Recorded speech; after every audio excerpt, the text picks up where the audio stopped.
Israel और Hamas के बीच की जंग का 46वां दिन है। अभी भी युद्ध विराम के आसार नजर नहीं आ रहे हैं, बल्कि समय के साथ साथ ये हमले और तेज हो रहे हैं। भारत आ रहे जहाज को यमन के हूती विद्रोहियों ने लाल सागर में हाईजैक किया। हूती विद्रोहियों ने जारी किया वीडियो। तुर्की से भारत आ रहा था मालवाहक जहाज। इजरायली सेना का ताबड़तोड़ एक्शन जारी। फिलिस्तीनी आर्म फोर्स के ठिकानों को बनाया निशाना। तबाही का वीडियो भी सामने आया। इजराइल और हमास के बीच युद्ध जारी। आतंकियों ने बिल्डिंग के पीछे छिपकर इजरायली सेना पर की गोलीबारी। जवाबी कार्रवाई में आईडीएफ ने इमारत को नष्ट किया। गाजा में कई जगहों पर मलबे के ऊपर नजर आए इजरायली झंडे। इजराइल की तरफ से जारी किया गया वीडियो। हमास आतंकियों की क्रूरता की एक और तस्वीर सामने आई है। आम लड़की को गोली मारते नजर आया आतंकी। 7 अक्टूबर का है यह वीडियो। गाजा के मुख्य अस्पताल में समय से पहले जन्मे 28 बच्चों को निकाला गया। मिश्र किया गया शिफ्ट। स्वास्थ्य अधिकारियों की तरफ से दी गई जानकारी। बंधकों के परिवारों ने पीएम नेतन्याहू की युद्ध मंत्रिमंडल से मुलाकात की। अपने परिजनों को जल्द से जल्द छुड़ाने की अपील की गई। गाजा में इजरायली सेना का ताबड़तोड़ एक्शन जारी। जंग के बीच इजरायली सेना की तरफ से आया बयान। कहा हमास के बचे हुए आतंकवादी गाजा शहर के पूर्वी हिस्से में घुस गए हैं। गाजा पर इजरायली सेना की बमबारी जारी। अभी भी युद्ध विराम के आसार नजर नहीं आ रहे हैं। हमास के खिलाफ जंग में इजराइल की बड़ी कामयाबी। आईडीएफ ने हमास की कोर्ट पर कब्जा किया। गाजा पट्टी में संवैधानिक संकट नजर आ रहा है। इजराइल के इंटेलिजेंस मंत्री का बड़ा बयान। कहा फिलिस्तीन को नहीं सौंपेंगे गाजा। गाजा को लौटाने की सोच ही एक असफल आइडिया है। गाजा पट्टी में इजराइल का ग्राउंड ऑपरेशन जारी। लगातार गाजा में आगे बढ़ रही है सेना। आईडीएफ ने पूर्वी यरूशलेम के पास एक बिल्डिंग को ध्वस्त किया। गाजा पर हमास के ठिकानों पर इजरायली सेना के ताबड़तोड़ बमबारी जारी। आईडीएफ के हमले में हमास के 3 टॉप कमांडर ढेर हो गए। गाजा की ओर से हमास पर भीषण हमला। हमास के आतंकियों ने 30 मिनट में सेंट्रल और दक्षिणी इजराइल पर बरसाए 100 से ज्यादा रॉकेट। गाजा में इजराइल और हमास के बीच जंग में अब तक के हमलों में गाजा में 3000 से ज्यादा छात्रों की मौत हुई है। फिलिस्तीन के शिक्षा मंत्री ने जारी किया बयान। गाजा में इजराइल की जमीनी लड़ाई में एक और सैनिक की मौत। 21 साल के सार्जेंट आइटन डिशोन की उत्तरी गाजा पट्टी में आतंकियों से लड़ते हुए मौत हुई। जंग के 45 दिन बाद इजराइल के किबुत्ज में पहली बार खुला डाइनिंग रूम। 7 अक्टूबर को हमास के आतंकियों ने सबसे पहले किबुत्ज में ही किया था नरसंहार। इजरायली बेस बेनित पर मिसाइल अटैक। लेबनान बॉर्डर से हिजबुल्लाह के आतंकियों ने दागे मिसाइल। हमले के बाद बेस पर लगी आग। हिजबुल्लाह का इजराइल पर बड़ा हमला। हिजबुल्लाह के आतंकियों ने इजरायली ब्रानिट बैरक को बनाया निशाना। बुरकान मिसाइल से दागी गोली। इजराइल पर हिजबुल्लाह की ओर से हमला। लेबनान बॉर्डर से इजरायली शहर किरेतक शिमोना पर दागे गए रॉकेट। लेबनान की तरफ से इजराइल पर ताबड़तोड़ हमला। इजराइल के किरियत शिमोना पर रॉकेट गिरने की तस्वीरें भी सामने आई। किरियत शिमोना में ताबड़तोड़ हमले के बाद इजराइल का एयर डिफेंस सिस्टम हुआ एक्टिव। लेबनान बॉर्डर से दागे गए कई रॉकेट को हवा में ही नाकाम किया गया। हिजबुल्लाह के आतंकियों ने इजराइल के ऑक्यूपेशन सेंटर पर ड्रोन से हमला किया। उत्तर इजराइल में कमी के ड्रोन से हमले की तस्वीरें भी सामने आई। लेबनान बॉर्डर से हिजबुल्लाह के अटैक के बाद इजरायली सेना का पलटवार। हिजबुल्लाह के ठिकानों पर इजरायली सेना ने भीषण बमबारी की। इंडोनेशिया के विदेश मंत्री ने गाजा में इंडोनेशिया अस्पताल पर हमले का किया विरोध। इजरायली सेना ने इंडोनेशिया अस्पताल में हमास के आतंकियों के छिपे होने का दावा करने के बाद की थी बमबारी। बहरीन के खलीफा ने हमास की निंदा की। हमास आतंकियों की निंदा करने वाला पहला अरब देश बना बहरीन। बहरीन ने बंधकों को छोड़ने की मांग भी की है। गाजा में इजराइल और हमास की जंग के बीच चीन में बड़ी बैठक, कई अरब देशों के नेता पहुंचे बीजिंग। चीन के विदेश मंत्री वांग यी के साथ बैठक में इजराइल जंग पर चर्चा हुई। गाजा जंग पर चीन और फ्रांस के राष्ट्रपति ने भी फोन पर बातचीत की। एमुअल मैक्रो और जिनपिंग ने मानवीय त्रासदी को रोकने और दो राष्ट्र के सिद्धांत को लागू करने पर चर्चा की। इजराइल हमास की जंग को लेकर ब्रिक्स देशों की इमरजेंसी बैठक आज। भारत के उस विदेश मंत्री एस जयशंकर होंगे शामिल। ब्रिक्स देशों के नेता वर्चुअली करेंगे चर्चा। दिल्ली में ऑस्ट्रेलिया और भारत के बीच हुई मंत्रिपरिषद की बैठक। विदेश मंत्री एस जयशंकर और रिचर्ड मार्ले, जबकि रक्षा मंत्री राजनाथ सिंह और पेनी वोंग की हुई बैठक। रक्षा सहयोग पर चर्चा हुई। राजस्थान में आज लगेगा बीजेपी के स्टार प्रचारकों का जमावड़ा। पीएम मोदी समेत कई दिग्गज चुनावी रैली को संबोधित करेंगे। राजस्थान में 25 तारीख को होगा मतदान। केंद्रीय गृह मंत्री अमित शाह की राजस्थान में ताबड़तोड़ रैलियां, कई जगहों पर चुनावी जनसभा को संबोधित करेंगे। बीजेपी के पक्ष में मांगेंगे वोट। बीजेपी के राष्ट्रीय अध्यक्ष जेपी नड्डा भी राजस्थान में भरेंगे चुनावी हुंकार। धोद फतेहपुर में जनसभा को करेंगे संबोधित। जनता को लुभाने का करेंगे प्रयास। हरियाणा के पलवल पहुंचे मुख्यमंत्री मनोहर लाल खट्टर। झलकारी बाई जयंती कार्यक्रम में शिरकत की। मौके पर कई बड़ी घोषणाओं का ऐलान किया गया। प्रधानमंत्री नरेंद्र मोदी ने राजस्थान के बीकानेर में रोड शो किया। जूनागढ़ किले में खुली जीप में सवार होकर निकले पीएम मोदी। रोड शो में दिखा भारी जनसैलाब। बीकानेर में प्रधानमंत्री के रोड शो में उमड़ी भारी भीड़। सड़क के दोनों तरफ समर्थकों का उमड़ा जनसैलाब। 25 नवंबर को राजस्थान में मतदान। प्रधानमंत्री ने राजस्थान की कांग्रेस सरकार पर साधा जोरदार निशाना। कहा, पिछले 5 साल में राजस्थान में क्या हुआ उसकी सारी कथा लाल डायरी में है। लूट के लॉकर से सोने की ईंटें निकल रही हैं। राजस्थान के हनुमानगढ़ में पीएम मोदी ने भरी हुंकार। कहा, जन जन की यही पुकार, आ रही बीजेपी सरकार। बेईमानों के पापों को मिलेगी सजा। जिसने गरीबों को लूटा उसको नहीं छोड़ा जाएगा। राजस्थान के हनुमानगढ़ में बोले पीएम मोदी, ये चुनाव भी लोकतंत्र की दिवाली है, जिसमें ऐसी सफाई करो कि कांग्रेस एक कोने में भी ना बचे। राजस्थान के उदयपुर में बीजेपी अध्यक्ष जेपी नड्डा ने किया मेगा रोड शो। शो के दौरान भारी संख्या में समर्थक जुटे। राजस्थान के राजसमंद में गरजे बीजेपी अध्यक्ष जेपी नड्डा। 5 साल से राजस्थान में लगे ग्रहण को 25 नवंबर को कमल का बटन दबाकर खत्म करना है। जेपी नड्डा ने कांग्रेस पर जमीन आसमान और पानी तक में घोटाले का आरोप लगाया। कहा, कांग्रेस ने तीनों लोगों को लूट रखा है। कांग्रेसी भ्रष्टाचार के रिकॉर्ड तोड़ने वाले लोग हैं। महिला अपराध को लेकर भी जेपी नड्डा ने गहलोत सरकार पर साधा निशाना। कहा, महिला उत्पीड़न के मामले में राजस्थान नंबर 1 पर है। सबसे ज्यादा रेप की घटना है राजस्थान में। यूपी के सीएम योगी आदित्यनाथ ने लखनऊ में की विकसित भारत संकल्प यात्रा को लेकर बैठक। सीएम आवास पर बैठक हुई। वर्ल्ड कप में हार के बाद प्रधानमंत्री मोदी ने गेंदबाज शमी को लगाया गले। टीम इंडिया के ड्रेसिंग रूम की तस्वीरें भी सामने आई। प्रधानमंत्री ने खिलाड़ियों से भी ड्रेसिंग रूम में बातचीत की। अयोध्या में रामलला की प्राण प्रतिष्ठा का समय निर्धारित। 22 जनवरी को अभिजीत मुहूर्त में होगी प्राण प्रतिष्ठा।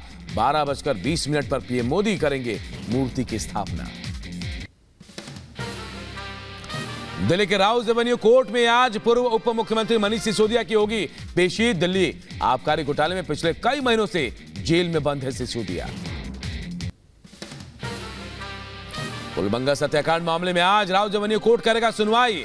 आरोपी जगदीश टाइटलर के खिलाफ तय होंगे आरोप। 1984 के सिख विरोधी दंगों के पुलबंगश इलाके में 3 लोगों की हुई थी मौत। यमुना नदी में प्रदूषण मामले में आज सुप्रीम कोर्ट में होगी सुनवाई। पिछली सुनवाई में कोर्ट ने हरियाणा और दिल्ली सरकार से यमुना नदी के प्रदूषण पर अपनी स्टेटस रिपोर्ट अदालत में पेश करने का निर्देश दिया था। खालिस्तानी आतंकी गुरपतवंत सिंह पन्नू पर एनआईए का एक्शन। एयर इंडिया के विमान को उड़ाने की धमकी पर पन्नू के खिलाफ केस दर्ज किया गया है। राजस्थान में वोटिंग से ठीक पहले रेप के दोषी राम रहीम को फिर मिली पैरोल। 21 दिन के पैरोल के दौरान यूपी के बागपत डेरा में रहेगा राम रहीम। राम रहीम को हुई है उम्र कैद। जम्मू कश्मीर के किश्तवाड़ से आईडी बरामद। दुलहस्ती हाइड्रोइलेक्ट्रिक प्लांट के पास सेना को आईडी मिली। इलाके में बढ़ाई गई सुरक्षा। पंजाब के तरन तारण से फिर मिला ड्रोन सर्च ऑपरेशन के लिए। महदूपुर गांव के बाहरी इलाके में एक खेत में मिला ड्रोन, बीएसएफ ने जब्त किया। करतारपुर साहिब में पार्टी करने के वीडियो से सिखों में पाकिस्तान के खिलाफ नाराजगी। एसजीपीसी ने केंद्र और पाकिस्तान सरकार के सामने उठाया मुद्दा। ज्ञानवापी से जुड़े श्रृंगार गौरी मामले पर सुप्रीम कोर्ट में टली सुनवाई। सुप्रीम कोर्ट ने सभी पक्षों को लिखित दलील देने को कहा। 1 दिसंबर को होगी अगली सुनवाई। रामचरितमानस को राष्ट्रीय ग्रंथ घोषित करने को लेकर सिविल कोर्ट में के बाद अपमान करने पर राष्ट्रद्रोह घोषित करने की मांग। कैबिनेट सचिव राज्य सरकार के प्रतिनिधि डीएम को बनाया गया पक्षकार। 24 नवंबर को सुनवाई। मथुरा में बांके बिहारी मंदिर कॉरिडोर बनाने को मिली मंजूरी। प्रयागराज हाईकोर्ट ने सरकार के प्रस्ताव को मंजूरी दी। कहा प्रस्तावित योजना के साथ आगे बढ़े सरकार। अयोध्या के बाद वाराणसी में भव्य दीपोत्सव की तैयारी। 27 नवंबर को देव दीपावली के मौके पर काशी के घाटों पर जलाए जाएंगे 11 लाख दिए। हिमाचल प्रदेश में बेरोजगार युवाओं के लिए ई टैक्सी योजना शुरू। खरीद पर सरकार देगी 50% अनुदान।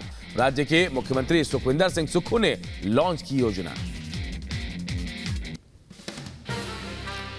दिल्ली के शांतिगिरी आश्रम पहुंचे उपराष्ट्रपति जगदीप धनखड़ और कांग्रेस सांसद शशि थरूर।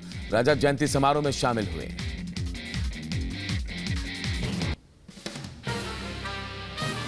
हलाल सर्टिफिकेशन मामले पर सीएम योगी का बड़ा फैसला। सीएम योगी ने मामले की जांच एसटीएफ को सौंपी। लखनऊ के हजरतगंज कोतवाली में दर्ज हुआ था मुकदमा। हलाल सर्टिफाइड प्रोडक्ट पर सीएम योगी की सख्ती शुरू। लखनऊ के सहारा मॉल में एफएसडीए की टीम ने छापेमारी की। मॉल के स्मार्ट बाजार में खाने पीने के सामान की छानबीन की गई। यूपी में हलाल उत्पादों पर बैन के बाद एक्शन तेज। कानपुर के शॉपिंग मॉल में फूड कोर्ट में खाद्य विभाग ने छापेमारी की। उत्तरकाशी में रेस्क्यू ऑपरेशन में बड़ी सफलता। 6 इंच की पाइप मजदूरों तक पहुंची। खाना और दूसरी चीजों को पहुंचाने में मदद मिलेगी। पाइप के जरिए टनल के अंदर पहुंचाया गया खाना। मजदूरों के संपर्क हो गया अब आसान। 9 दिन से टनल में फंसे 41 मजदूर। उत्तरकाशी की सुरंग में फंसे मजदूरों को बचाने की जंग जारी। रेस्क्यू ऑपरेशन में जुटी डीआरडीओ की रोबोटिक्स यूनिट। पीएम मोदी ने हर संभव मदद का भरोसा दिया है। मजदूरों के रेस्क्यू में दक्ष रोबोट का इस्तेमाल कर सकती है टीम। डीआरडीओ रोबोट्स को लेकर आ चुकी है। रोबोट्स का ट्रायल करेगी टीम।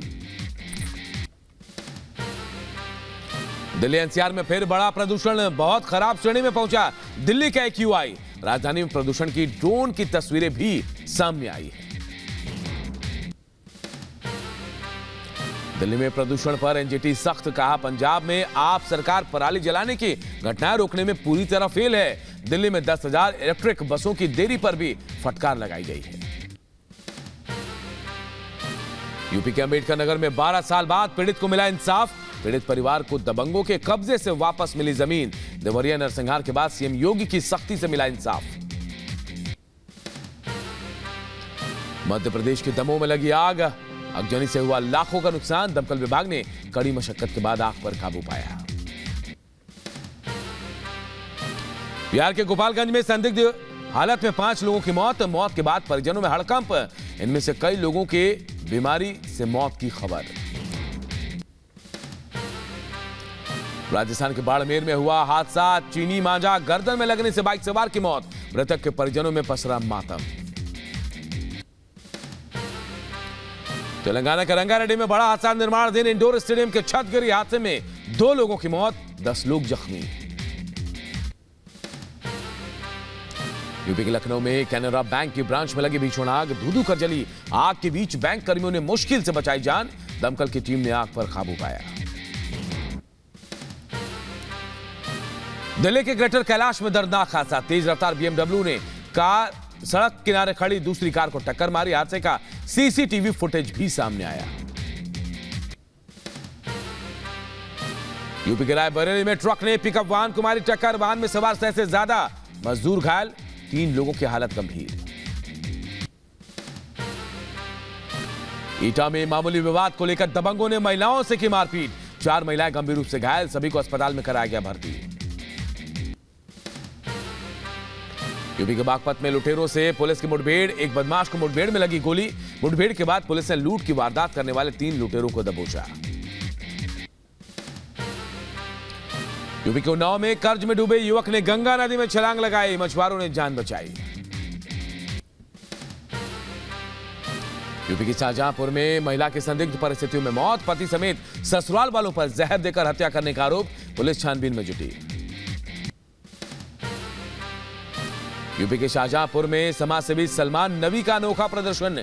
गाय को राष्ट्रीय पशु घोषित करने की मांग को लेकर कब्र बनाकर खुद को मिट्टी में दबाकर जताया विरोध। बहराइच में दबंगों के हौसले बुलंद, घायल युवक का इलाज कराने आए परिजनों को बदमाशों ने पीटा। सूचना के बाद पुलिस ने दर्ज किया मामला। पश्चिम बंगाल के कोलाघाट में जौहरी की गोली मारकर हत्या। घटना के बाद स्थानीय लोगों ने किया विरोध। राष्ट्रीय राजमार्ग को किया गया जाम। दिल्ली के मालवीय नगर में दबंगों की दबंगाई का वीडियो सामने आया। कुछ लोग शख्स को डंडे से पीटते नजर आए। पास में लगे सीसीटीवी में कैद हुई घटना। यूपी के बांदा में संपत्ति विवाद में बुजुर्ग शख्स की धारदार हथियार से हत्या। शख्स के ही पोते पर हत्या का आरोप लगा है। यूपी के महोबा में बुजुर्ग शख्स पर और युवक पर हमला। जानलेवा हमले में बुजुर्ग चाचा की मौत, भतीजे की हालत गंभीर। यूपी के बलिया में दबंगों से परेशान परिवार। जमीन पर जबरन कब्जे का विरोध करने पर पिटाई की गई। पीड़ित ने पुलिस की कार्रवाई न करने पर पुलिस पर गंभीर आरोप लगाए हैं। यूपी के फर्रुखाबाद में अवैध असला फैक्ट्री का भंडाफोड़। पुलिस और एसओजी ने 3 आरोपियों को गिरफ्तार किया। भारी मात्रा में हथियार भी बरामद किए गए। यूपी के एटा में तमंचा बनाने की अवैध फैक्ट्री का खुलासा। पुलिस एक शख्स को गिरफ्तार कर ले गई। भारी मात्रा में हथियार भी बरामद किए गए। यूपी के झांसी में जीआरपी को मिली बड़ी सफलता। 25,000 के इनामी गया प्रसाद को किया गया गिरफ्तार। कोर्ट में पेशी के लिए लाने के दौरान पुलिस वैन से 3 कैदी हो गए थे फरार। यूपी के बदायूं में संदिग्ध हालत में पेड़ से लटका मिला युवक का शव। खेत पर रखवाली करने गया था युवक।